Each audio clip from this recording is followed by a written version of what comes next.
Hey guys, it's Jonathan from class. Today we're going to be talking about Edgeworth boxes. We had previously discussed these in class with Professor Liu, but I'm going to give my own general overview of these. So, for those of you that are asking, let's just pretend that, we all forgot what an Edgeworth box is, right? So what an Edgeworth box is, it's essentially a two-dimensional plane that shows two people and two commodities that are finite in supply, right? So this Edgeworth box illustrates all the different possible allocations of said commodities and, the most, or what would be considered Pareto efficient points. It's basically just showing all these different possibilities, right? So in the example that I have here, we have two people, Johnny and Jane, and they're both on opposite ends. So let's get some things out of the way. Two commodities, bananas and apples. They're on scales of 1 to 10 just to make this easy. Now, for those who are asking, what are all these curves? What are all these points? So these curves are what are called indifference curves. And essentially what they show is, consumer satisfaction, is what I'd call it. So think about it. We have Johnny's curves that go upward as, we increase the amount of commodities that he's getting. As it goes higher and higher, he's getting more bananas and more apples, thus more consumer satisfaction. And vice versa for Eve, although hers goes in the opposite direction. Now, as for these points, I've, illustrated some random points. Sorry, this is a mess, this marker sucks, but I've illustrated some points to kind of give us an idea of how we can get to a Pareto efficient point, or whether we are at a Pareto efficient point. Now, starting with x1, this is not a Pareto efficient point. This is a point that lies outside this little area, right? Now, this little area is what we want to get to. This is an area where the parties can negotiate for a Pareto efficient outcome between the two. So we can draw some more indifference curves from both until we get to a point to where they're tangential with each other as an x3, but we'll get there soon. Now, same thing for here.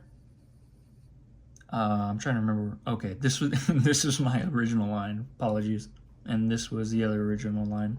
So this is not a Pareto efficient outcome either, because we have all this space to move together, and we can continue to move these indifference curves up until the point to where the indifference curves from Jane and Johnny can become tangential with each other as an x3. So I guess we can say that there's this room to negotiate between the two parties for what would, necessarily be an efficient outcome or an efficient allocation of resources between the two. Now, x3, this is a Pareto efficient outcome, as both lines come together and are tangential with each other to create an X-like shape in a way. Now, excuse me, there is no room for negotiation here. This is a point to where both parties' indifference curves can no longer move without meeting each other. So consumer satisfaction at both is maxed. Now, something interesting to keep in mind, and how I like to think about it, how I like to think about it is that this Edgeworth box doesn't necessarily show what is a fair or an equitable outcome between the parties. It only shows, how would I word this? It only shows what the efficient outcomes are. So think back to the doctor and the confectioner, right? Those charts that we did in class showed who the most efficient party is. And this also, in a way, can show who the most efficient party is depending on where you're at in the Edgeworth box.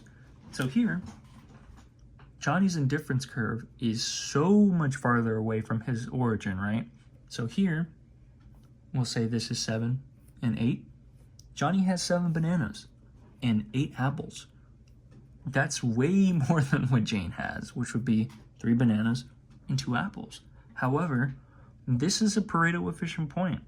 There is no room to negotiate. The, I guess, more efficient party, Johnny here, quote unquote, wins. Although, not really supposed to be thinking about it as a win-loss thing. That's just where they're at. There's no room to contract or negotiate here. So it doesn't necessarily show like, oh, this is fair to Jane or this is fair to Johnny. It's just showing us what's efficient. Now, I drew this line, and I know you're all dying and begging to find out what it is. This is called a contract curve. It doesn't necessarily have to be straight. It can be squiggly, going from one end to the other. And essentially what the contract curve is, it's a line that has an infinite amount of possibilities for which the parties can contract and reach Pareto efficient or Pareto optimal outcomes.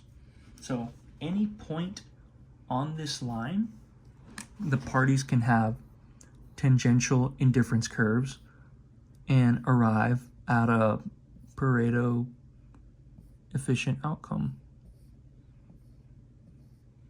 So we can go from edge to edge, and like I said, it's an infinite amount of possibilities, but that's essentially what that is. But yeah, that's basically Edgeworth boxes in 6-ish minutes. Thank y'all for joining me. This is Jonathan, and hope y'all have a good one.